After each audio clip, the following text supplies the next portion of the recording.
नमस्कार। प्राइम न्यूजमा स्वागत छ। म संगीता कटुवाल र म एलिना केसी। सुरु गरौँ अहिलेसम्मका हेडलाइन्सबाट। मंसिर 4 गतेका लागि निर्वाचन मिति घोषणा, एमाले गर्यो स्वागत। आयोगद्वारा मतदाता नामावली संकलन स्थगित। प्रतिनिधि सभाको कार्यकाल मंसिर 21 सम्म।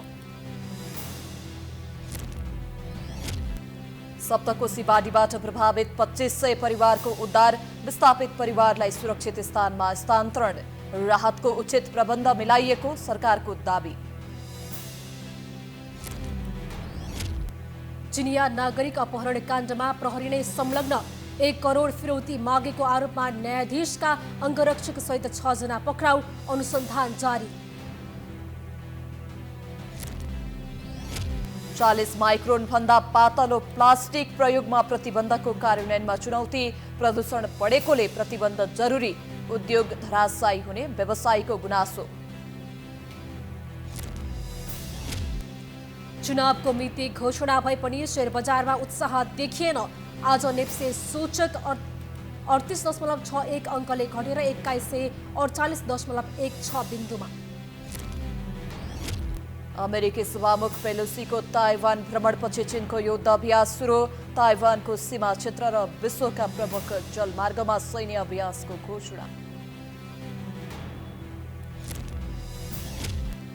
र आइसिसी मान्यता प्राप्त नेपाल T20 लिगको फ्रेन्चाइज टोली विराटनगर सुपर किङ्स र जनकपुर वेल्सद्वारा आधिकारिक लोगो सार्वजनिक। अब प्राइम न्यूज विस्तारमा।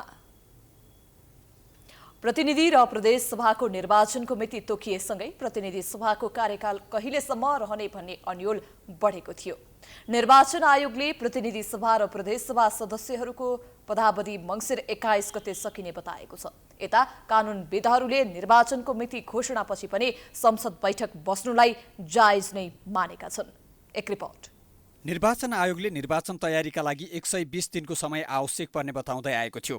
तर निर्वाचन तयारीका लागि 107 दिनको समय पाएको आयोगले मिति घोषणासँगै प्रक्रियालाई तीव्रता दिएको छ। केही समय अघिदेखि नै मंसिर 4 गते निर्वाचन हुने सूचना बाहिरिसकेको थियो। मन्त्री परिषद बैठकले त्यसलाई औपचारिकता मात्रै दिएको हो। मंसिर 4 गते आइतबार एकै चरणमा प्रतिनिधि सभा र प्रदेश सभाको निर्वाचन सम्पन्न गर्ने आज बसेको मन्त्री परिषदले निर्णय गरेको छ। चुनाव घोषणा भएपछि प्रतिनिधि सभा स्वतः निलम्बन हुने सामान्य बुझाइरहन्छ। यो विषयमा निर्वाचन आयोग र सरकारको समेत फरक धारणा सार्वजनिक भएको छ। आयोगले प्रतिनिधि सभा र प्रदेश सभा सदस्यहरूको पदावधि मंसिर 21 गते सकिने बताएको छ। संसदको 5 वर्ष समयावधि रहने संविधानको प्रावधानलाई टेकेर निर्वाचन घोषणापछि पनि संसद यथावत रहने सरकारको दाबी छ। उम्मेद्वारको मनोनयन दर्ताको मितिसम्म संसद जारी राख्ने सरकारले निर्णय गरेको छ। यसमा कानुनी जटिलता नरहेको सरकारको दाबी छ। नोमिनेसन गर्ने दिनसम्म रहन्छ। जति बेलासम्म जुन दिन नोमिनेसन हुन्छ निर्वाचन आयोगले कार्यक्रम निकाल्छ, नोमिनेसन हुने दिनमा यसको आयु सकिन्छ। अधिवेशन के हुन्छ? अधिवेशन चलिरहन्छ। कानुनी जटिलता हुँदैन? तपाईँ त कानुन क्षेत्रको होइन, कुनै पार्लियामेन्ट्री फङ्सन फरक हो, एक्जिक्युटिभको फङ्सन फरक हो, इलेक्सन कमिसनको फङ्सन फरक हो, त्यसरी के असर पार्दैन। कानुन मन्त्री कोइरालाको तर्कसँग वरिष्ठ अधिवक्ता रमण श्रेष्ठ पनि सहमत छन्। निर्वाचन सम्पन्न भएपछि पनि यो संसदको कार्यकाल बाँकी नै रहने उनको भनाइ छ। संविधानले के भन्छ भन्दा कार्यकाल 5 वर्ष हुन्छ भन्छ। अब हुन चाहिँ स्थानीयको निकायको चाहिँ स्थानीय तहको चाहिँ कार्यकाल अगाडि नै सिद्ध्याएको छ हेर्नुहोस् है। त्यस्तो गर्न हुँदैन। त्यसले गलत परम्परा बस्छ हेर्नुहोस्। त्यसो भए हुँदाखेरि संविधानले 5 वर्ष भने कि प्रतिनिधि सभाले आफूलाई विघटन गर्नु पर्यो? होइन, विघटन गरेको अवस्थामा बाहेक त 5 वर्ष कार्यकाल हुन्छ। निर्वाचनको मिति घोषणा भएसँगै देश निर्वाचनमय भएको छ। दलहरू आफ्नो तयारीमा लागिसकेका छन्। सत्ता गठबन्धनमा रहेका दलहरू बढीभन्दा बढी सिट आफ्नो भागमा पार्ने दाउमा छन्। प्रमुख प्रतिपक्षी दल नेकपा एमाले भने सत्ता गठबन्धनमा भागभण्डामा चित्त नबुझेकाहरूलाई आफूतर्फ आकर्षित गर्ने रणनीतिमा छ। सरकारले आउँदो मंसिर 4 गते प्रतिनिधि तथा प्रदेश सभाको निर्वाचन गर्ने निर्णय गरेसँगै निर्वाचन आयोग तयारीमा जुटेको छ। बिहिबार बसेको मन्त्री परिषदको बैठकले आगामी मंसिर 4 गते निर्वाचन गर्ने निर्णय गरेको हो। चुनाव घोषणासँगै आयोगले मतदाता नामावली संकलन स्थगित गरेको छ। एक रिपोर्ट। मन्त्री परिषदको बिहिबार बसेको बैठकले प्रदेश र प्रतिनिधि सभा चुनावको मिति तोकेपछि निर्वाचन आयोगले आफ्नो तयारी सुरु गरेको छ। मिति घोषणासँगै आयोगले मतदाता नामावली सङ्कलन स्थगित गरिएको जानकारी दिएको छ। आयोगका प्रवक्ता शालिग्राम शर्मा पौडेलका अनुसार अनलाइन फारम भरेर औँठा छाप र फोटो खिच्ने मिति निर्धारण भइसकेकाहरूको हकमा भने साउन 21 गतेसम्म समय दिइनेछ।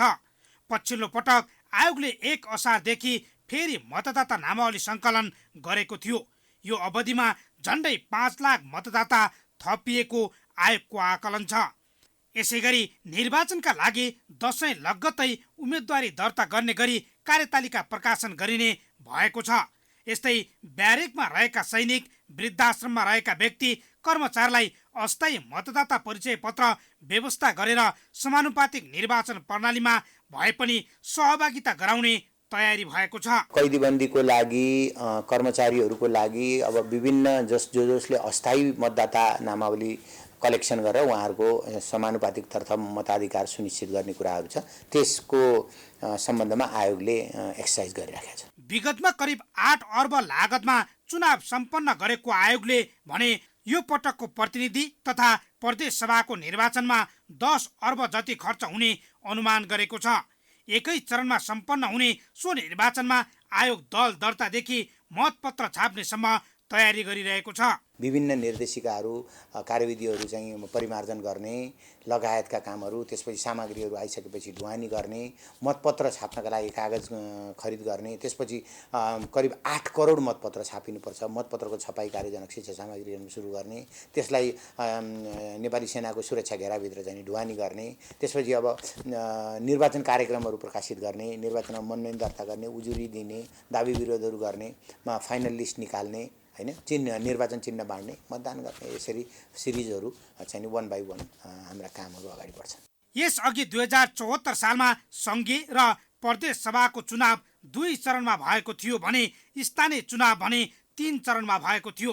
यसपालि भने स्थानीय चुनाव वैशाख 30 गते एकै चरणमा भएको थियो। प्रतिनिधि सभाका लागि 165 निर्वाचन क्षेत्र र 7 प्रदेशका 330 प्रदेश सभा निर्वाचन क्षेत्रमा प्रत्यक्ष चुनाव हुनेछ। सरकारले प्रतिनिधि सभा एवं प्रदेश सभा निर्वाचनको मिति घोषणा गरेसँगै निर्वाचन आयोग पनि आन्तरिक तयारीमा जुटेको छ। प्राइम एचडीका लागि क्यामेरामा सञ्जित गोपालीका साथमा सुष्मन विश्वकर्मा, काठमाडौँ। निर्वाचन आयोगले मङ्सिर 4 गते सरकारले तोकेको प्रतिनिधि सभा र प्रदेश सभा निर्वाचनको तयारी सुरु गरिसकेको जनाएको छ।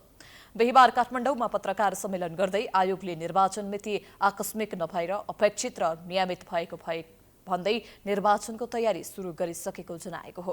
निर्वाचनका लागि 107 दिनको अवधि भए पनि मङ्सिर 4 गतेको दिनलाई अर्जुन दृष्टि लगाएर काम गर्ने भन्दै उनले निर्वाचन स्वच्छ निष्पक्ष भयरहित वातावरणमा सम्पन्न गर्नका लागि तयारी गरिसकेको बताए।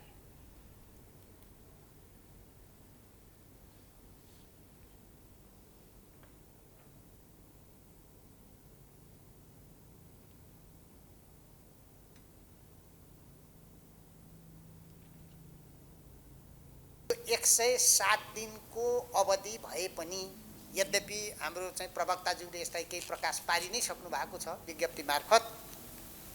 हामीले अब आयोगले आगामी मङ्सिर 4 गतेको दिनलाई अर्जुन दृष्टि लगाएर काम गर्ने र आगामी निर्वाचनलाई स्वच्छ, स्वतन्त्र, निष्पक्ष र एकदम भयरहित वातावरणमा साँच्चै नै शान्तिपूर्ण ढङ्गले सम्पादन गर्ने गरी आवश्यक तयारी गरिसकेको र त्यो अनौपचारिक तयारीलाई औपचारिक रूप दिएर अगाडि बढ्न जाने कुरा म यहाँलाई चाहिँ जानकारी गराउन चाहन्छु। थपलियाले संविधानमा भएको व्यवस्था र निर्वाचन कानूनमा निर्वाचित मितिबाट पदावधि प्रारम्भ हुने व्यवस्था भएकाले त्यसैलाई टेकेर आउँदो मङ्सिरको 21 गते पदावधि सकिने राय दिएको बताए। उनले आगामी निर्वाचनमा सबै उम्मेद्वारलाई समान अवसर र समान खेल मैदान हुनुपर्ने आफूहरूको मान्यता रहेको पनि बताए।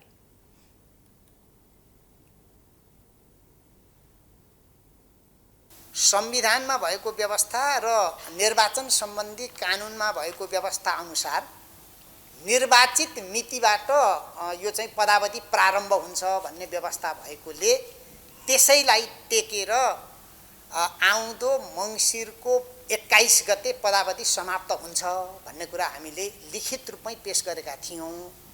जहाँसम्म आयोगको धारणाको कुरा छ, आयोगले निर्वाचनमा इक्वल प्लेइङ फिल्डको सिद्धान्त अर्थात् सबै उम्मेदवारहरूप्रति समान अवसर र समान खेल मैदानको सिद्धान्तलाई हामीले अवलम्बन गर्छौँ।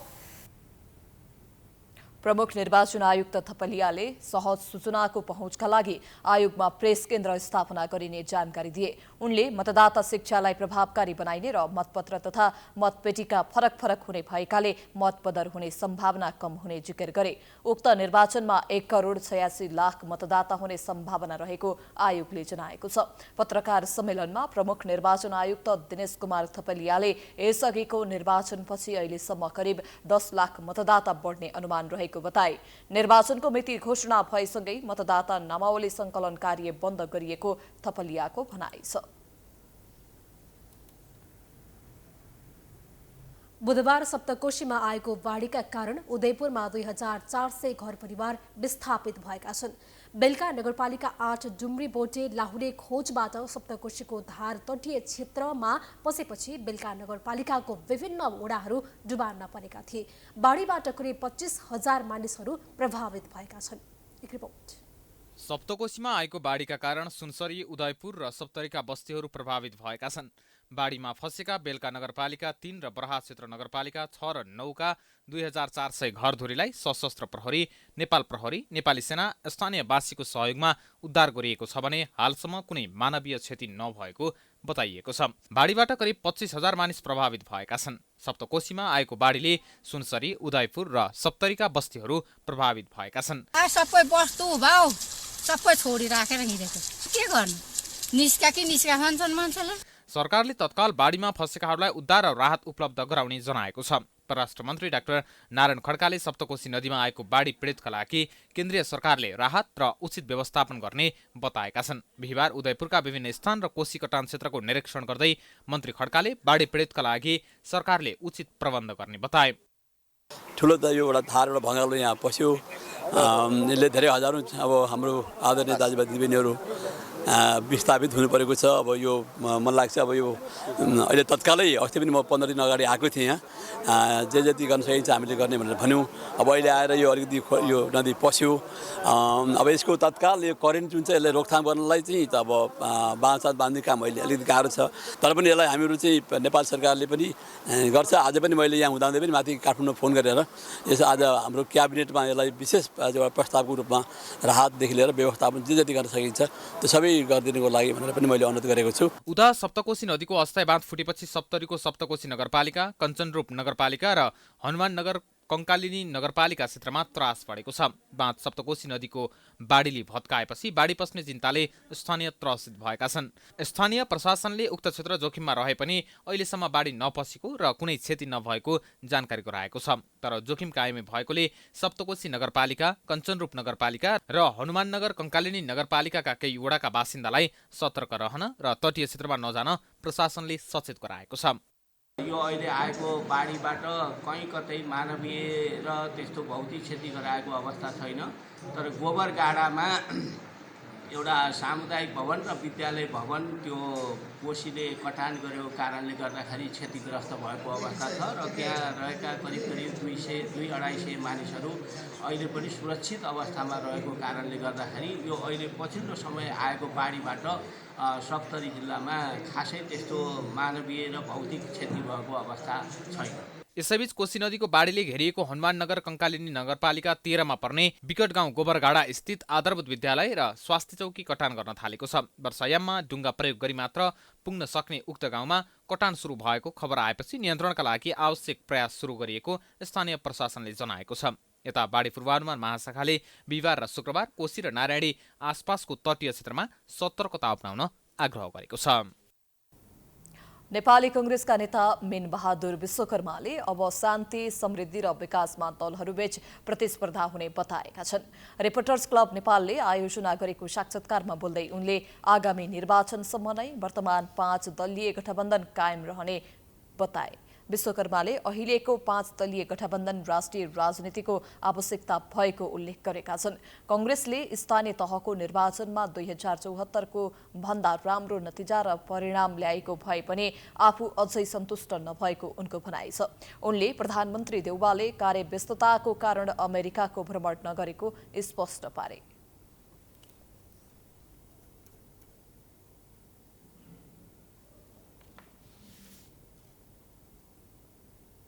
नेपाली कांग्रेसले स्थानीय तहको निर्वाचनमा 74 भन्दा राम्रो परिणाम प्राप्त गर्दै पनि म आफै पनि 100% सन्तुष्ट छैन। म आफै पनि, किनभने हामीले समयमा गठबन्धनको निर्णय गर्न सकेनौं, समयमा उम्मेदवार चयन गर्न सकेनौं, चयन भएका उम्मेदवारका बीचमा आपसी संवाद घनीभूत गर्न सकेनौं।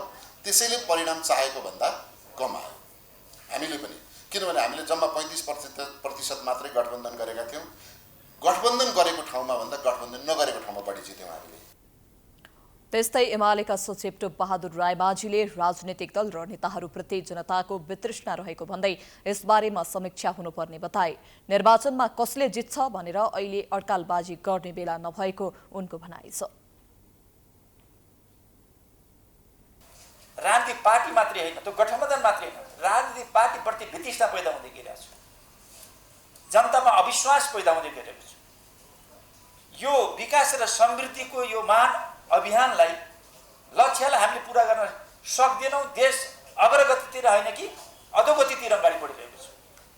सबै तथ्यहरूले त्यो कुरा पुष्टि गर्दछ। आगामी मङ्सिर 4 गते हुने संघ र प्रदेशको निर्वाचनमा दलहरू आफ्ना एजेन्डा लिएर जनताको बीचमा जानुपर्नेमा रायमाझीले जोड दिएका छन्।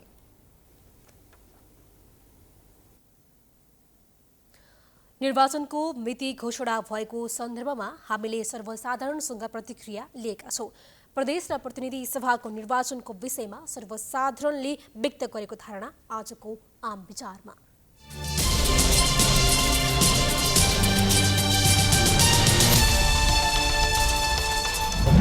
4 वर्ष 5 वर्ष चेन्ज भइहाल्छ होइन। मान्छे अब नेताहरू पनि चेन्ज भइहाल्छ होइन। बुढाखाडाहरू पछाडि पर्छ। अब यङलाई चाहिँ फ्रन्टमा ल्याउनु पर्यो होइन। नयाँ होस् अब नयाँ काम होस्। अब पुरानो भन्दा नि अब नयाँ मान्छे आऊ।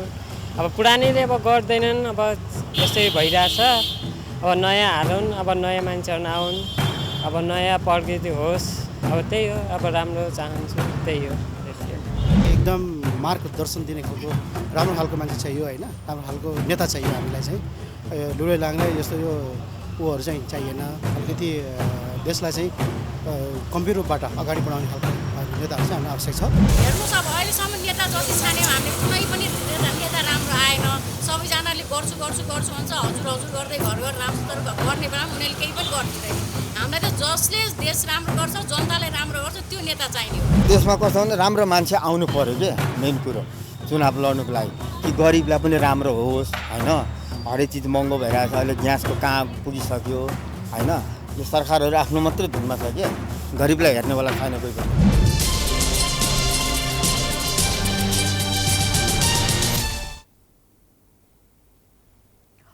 कोरोना संक्रमणबाट पछिल्लो 24 घण्टामा 1 जनाको मृत्यु भएको छ भने देशभर 760 जनामा कोरोना भाइरस संक्रमण पुष्टि भएको छ। स्वास्थ्य तथा जनसङ्ख्या मन्त्रालयका अनुसार 5926 जनाको कोरोना परीक्षण गर्दा 760 जना संक्रमित थपिएका हुन्। 2589 जनाको पीसीआर र 3337 जनाको एन्टिजेन परीक्षण गरिएको थियो। अहिले देशभर 5602 जना सक्रिय संक्रमित छन्। 324 जना संक्रमित निको भएका छन्। मन्त्रालयका अनुसार 5440 जना होम आइसोलेसनमा रहेको छन् भने 162 जना संस्थागत आइसोलेसन र 44 जना आइसियुमा छन्। बिहिबार थपिएसँगै नेपालमा कोरोना संक्रमितको कुल संख्या 11,32,613 पुगेको छ। छिमेकी मुलुक भारतमा कोरोना भाइरसको संक्रमण बढेसँगै नेपालमा पनि यसको प्रभाव देखिन थालेपछि नेपालमा संक्रमण बढ्न थालेको हो। खुल्ला सीमाका कारण भारतबाट सजिलै नेपाल आउने भएपछि संक्रमण बढ्न थालेको बताइएको छ।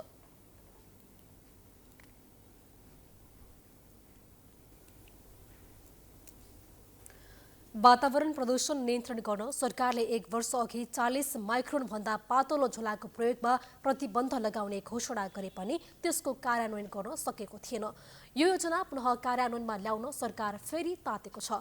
व्यवसायीले भने हचुवाको भरमा निर्णय गरेको भन्दै व्यवसाय धराशायी हुने चेतावनी दिएका छन्। एक रिपोर्ट। सरकारले विभिन्न योजना अघि सारे पनि त्यसलाई कार्यान्वयन प्रभावकारी रूपमा गर्न सकेको पाइँदैन। त्यस्तै प्रभावकारी रूपमा कार्यान्वयन हुन नसकेको योजना हो 40 माइक्रोन भन्दा पातलो झोला उत्पादन बिक्रीमा प्रतिबन्ध लगाउने। सरकारले आर्थिक वर्ष 2078-79 को बजेट मार्फत साउन 1 गतेबाट प्लास्टिकका झोला उत्पादन बिक्री वितरण र प्रयोगमा प्रतिबन्ध लगाउने घोषणा गरेको थियो। तर सरकारको योजना कार्यान्वयन गर्न सकिरहेको थिएन। अब फेरि यो घोषणालाई पूरा गर्न वातावरण विभाग तातेको छ। विभागका महानिर्देशक नवराज घिमिरेका अनुसार भदौ 1 गतेबाट प्लास्टिक झोला प्रयोग तथा उत्पादनमा कडाई गर्ने भएको छ।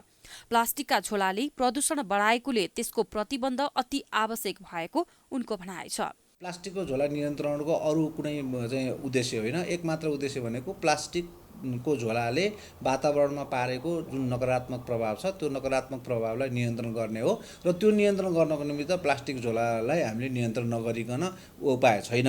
अब यसको सबभन्दा राम्रो उपाय भनेको त उपयोग गर्नेहरूले नै सचेत भएर त्यस्ता प्लास्टिकका झोलाहरू प्रयोग नगर्नु नै सबभन्दा राम्रो हो। तर पनि त्यस्ता प्लास्टिकका झोलाहरू प्रयोग गर्ने आफ्नो दैनिक जीवनलाई सहज चाहिँ बनाउनको निमित्त प्रयोग गर्ने क्रम, बेच्ने, उत्पादन गर्ने, प्रयोग गर्ने क्रम चाहिँ घटेको कारणले अब सरकारले यसलाई चाहिँ अलिकति इन्फोर्सिङ तरिकाले अथवा कडाइका साथ नै नियन्त्रणमा लाग्नुपर्छ भनेरै नै यी सबै कानुनी प्रबन्ध भएर अब हामी नियन्त्रणको तयारीमा लागेका हौँ।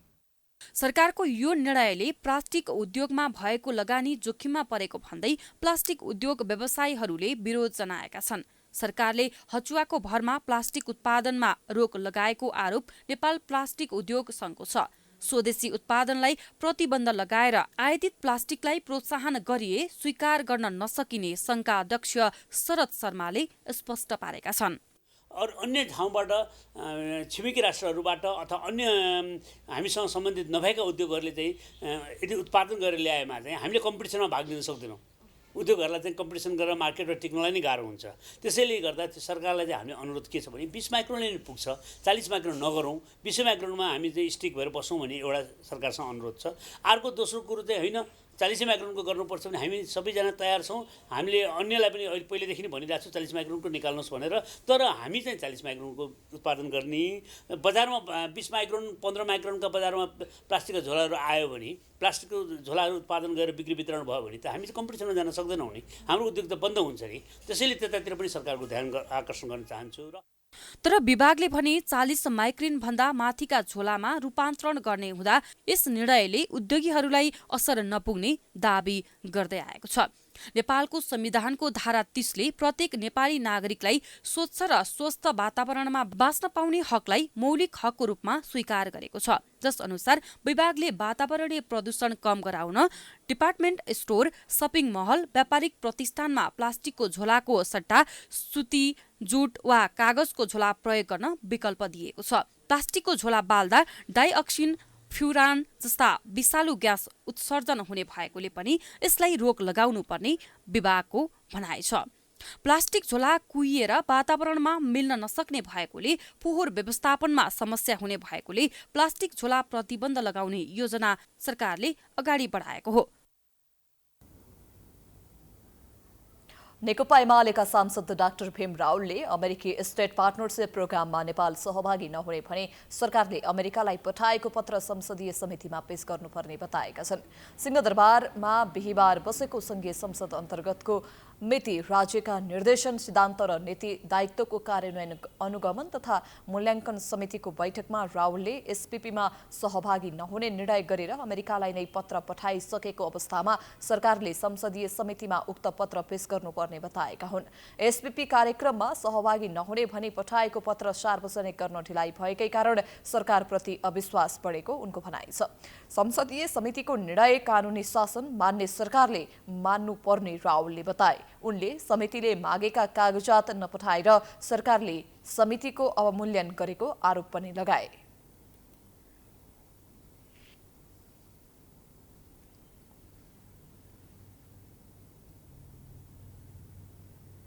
परराष्ट्र मन्त्रीजीले संसदमा दिनुभएको जवाब मैले सुने। उहाँले के भन्नुभयो भने सरकारको तर्फबाट हामीले पत्र पठाइसकेपछि पत्र माग्ने भनेको सरकारप्रति कता कता अविश्वास, कता कता अविश्वास होइन, धेरै अविश्वास छ। किनभने त्यो अमेरिकी राज्य साझेदारी कार्यक्रम सम्बन्धमा नेपाल सरकारलाई यो हामी त्यसमा सहभागी हुँदैनौँ भन्नाउ न, कति आवाज उठाउनु पर्यो, त्यसमा संसदमा कति बोल्न पर्यो। बैठकमा अन्य सांसदहरूले समितिले दिएको निर्देशन सरकारले कार्यान्वयन गर्नुपर्ने बताएका थिए।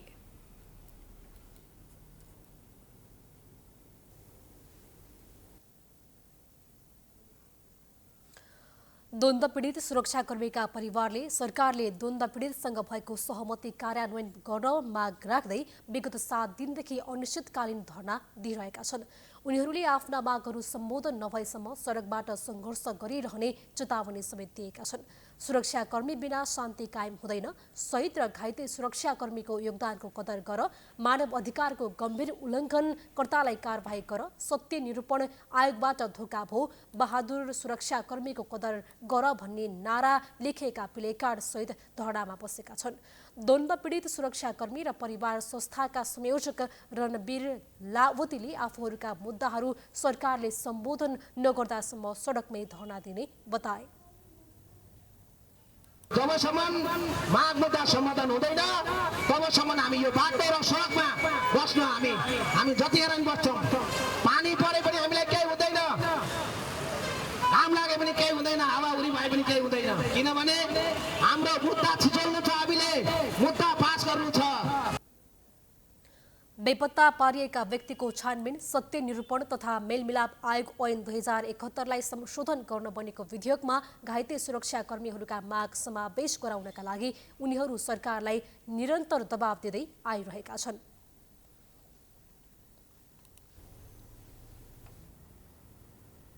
मन्त्री परिषद बैठकले नेपाल वायु सेवा निगमका कार्यकारी अध्यक्ष युवराज अधिकारीलाई बर्खास्त गर्ने निर्णय गरेको छ। उनीमाथि कर्मचारीमाथि दुर्व्यवहार गरेको, यसअघि ट्विन अटर विमान भाडामा दिँदा कानुनी आधार र औचित्य बाहिर गएको, साउदी अरबमा निगमको सेवा विस्तारको उद्घाटन गर्न जाँदा जम्बो टोली लगे वित्तीय हानि पुर्याएको आरोप लागेको थियो। त्यसैगरी सार्वजनिक प्रतिस्पर्धा नगरी एउटा संस्थालाई टिकट बिक्रीको जिम्मा दिएको लगायतका आरोपमा उनलाई ज्येष्ठ 26 गते संस्कृति पर्यटन तथा नागरिक उड्डयन मन्त्रालयले स्पष्टीकरण सोधेको थियो। यी सबै विषयमा चित्त बुझ्दो जवाफ नदिएको र कर्मचारीमाथि दुर्व्यवहार गरेको विषयमा उनीमाथि छानबिन गर्नका लागि समिति समेत गठन गरिएको थियो। छानबिन समितिको प्रतिवेदनका आधारमा उनलाई बर्खास्त गरिएको हो।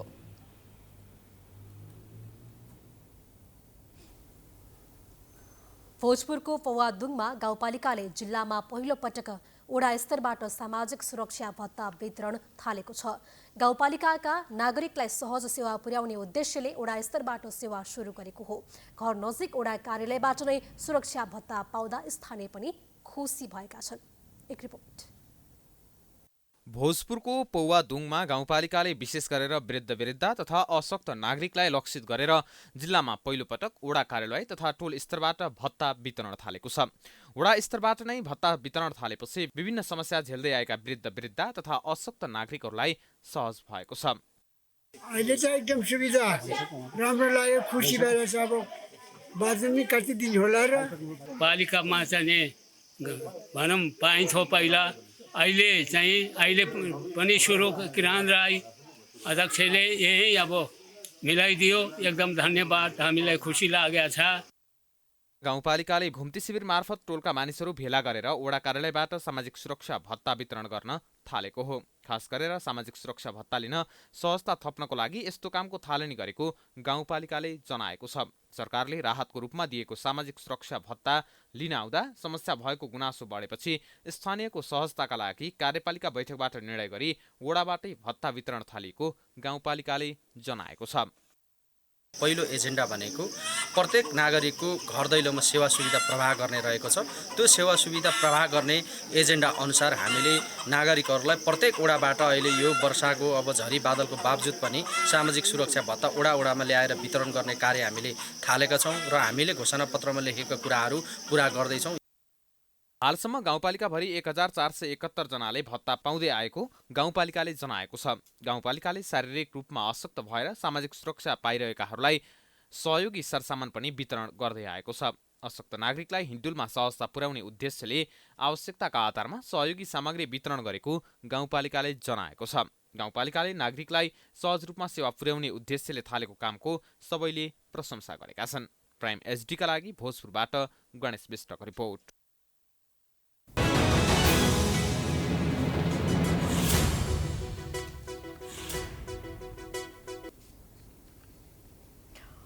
शेयर बजारमा बिहिबार पनि तीव्र उतार चढाव देखिएको छ। बिहिबार निफ्टी सूचक 38.61 अङ्कले घटेर 2148.16 बिन्दुमा झरेको छ।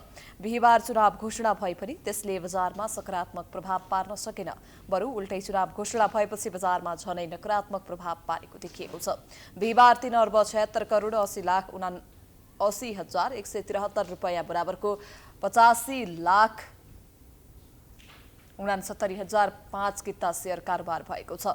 बिहिबार कारोबारमा आएका 13वटै उपसमूहको सूचक नकारात्मक देखिएको छ, जसमा व्यापार उपसमूहको सूचक सबैभन्दा धेरै 5.13%ले घटेको छ भने फाइनान्स उपसमूहको 2.94%, होटल उपसमूहको 3.09% र विकास बैंक उपसमूहको 2.51%ले घटेको छ। उच्च अङ्कले घटेको बजारमा पनि बलेफी हाइड्रो पावरको शेयर मूल्य सबैभन्दा धेरै 9.98%ले बढेको छ। यता युनाइटेड इर्दी हाइड्रो पावरको शेयर मूल्य सबैभन्दा धेरै 9.52%ले घटेको छ। बिहिबार पनि शिवम सिमेन्टको सबैभन्दा धेरै 25 करोड 22 लाख रुपैयाँको शेयर कारोबार भएको छ। स्याङ्जाका कृषकहरू सयपत्री फूलको खेतीतर्फ आकर्षित भएका छन्। कालीगण्डकी नगरपालिकाले फूल खेतीमा 50% अनुदान दिएपछि कृषकहरू फूल खेतीमा आकर्षित भएका हुन्। एक रिपोर्ट। फूल खेतीका माध्यमबाट स्थानीयवासीलाई रोजगारी दिने र आर्थिक लाभ लिने उद्देश्य सहित गाउँपालिकाले गत वर्षदेखि फूल खेती थालेको हो। यस वर्ष भने किसानलाई 50% अनुदान दिएर फूल खेतीतर्फ आकर्षित गरेको छ। बिउ राखेको 90 दिनमा उत्पादन लिन सकिने भएपछि कृषकहरू पनि फूल खेतीमा आकर्षित भएका हुन्। कृषक समूहले विशेष गरी दशैं तिहारलाई लक्षित गरेर फूल खेती सुरु गरेका छन्। यस वर्ष थप कृषकहरूलाई एउटा व्यावसायिक रूपमा फूल खेतीतर्फ आकर्षण गराउनको लागि करिब 30 जना कृषकहरूबाट 70 रोपनी जग्गामा फूल खेती गर्ने कार्यक्रम अगाडि सारेको छ। राम्रै उत्पादनहरू हुन्छ, फाइदा हुन्छ भन्नुभयो र त्यही अनुसार हामी पनि अलि यसमा तालिम यसो लिएर केही सिकौँ, यसबाट केही उपलब्धि होला, समूहबाट केही उपलब्धि गर्न सकौँला भनेर हामी यहाँ सिक्नको लागि। गाउँपालिकाले यस वर्ष सयपत्री करमा 555 जातको बिउ लगाएको छ। एउटा बोटबाट 400 सम्म फूल उत्पादन हुने र विभिन्न चरण गरी चैतसम्म टिप्न सकिनेछ। यस वर्ष गाउँपालिकाले करिब 15 रोपनी क्षेत्रफलमा र अन्य कृषक समूह तथा व्यक्तिको गरी 35 रोपनीमा सयपत्री फूल खेती गर्ने लक्ष्य लिएको छ। गाउँपालिका आफैले फूल खेती गरेर उत्पादित फूल बिक्रीबाट मनज्ञ आमदानी गरेपछि किसानहरूलाई पनि व्यावसायिक उत्पादनतर्फ आकर्षित गर्न 50% अनुदान उपलब्ध गराउने निर्णय गरेको हो। अब स्पोर्ट्स न्यूज।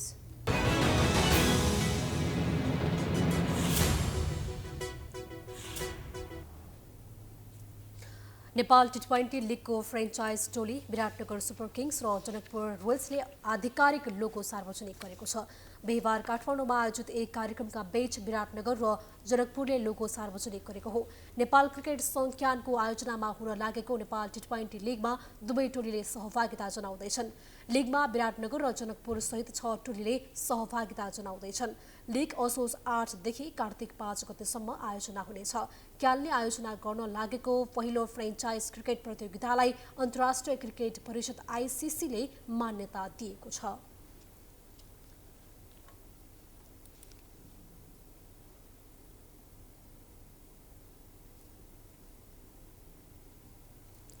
हामी प्राइम न्यूजको अन्त्यमा आइपुगेका छौं। जाँदा जाँदै हेडलाइन्स पुनः एकपटक। मंसिर 4 गतेका लागि निर्वाचन मिति घोषणा, एमालेले गर्यो स्वागत। आयोगद्वारा मतदाता नामावली संकलन स्थगित। प्रतिनिधि सभाको कार्यकाल मंसिर 21 सम्म।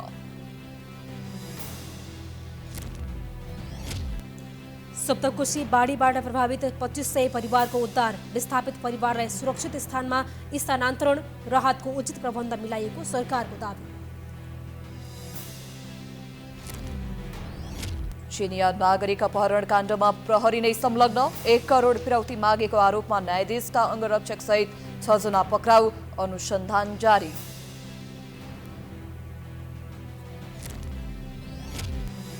चालीस माइक्रोन भन्दा पातलो प्लास्टिक प्रयोगमा प्रतिबन्धको कार्यान्वयनमा चुनौती, प्रदूषण बढेकाले प्रतिबन्ध जरुरी, उद्योग धराशय हुने व्यवसायीको गुनासो। चुनावको मिति घोषणा भए पनि शेयर बजारमा उत्साह देखिएन। आज नेप्से सूचक 38.61 अङ्कले घटेर 2148.16 बिन्दुमा।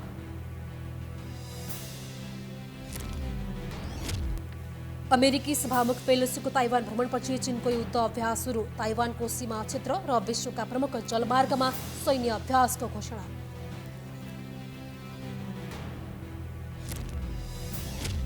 र आइसिसी मान्यता प्राप्त नेपाल टी20 लिगको फ्रेन्चाइज टोली विराटनगर सुपर किङ्स र जनकपुर रोयल्सद्वारा आधिकारिक लोगो सार्वजनिक।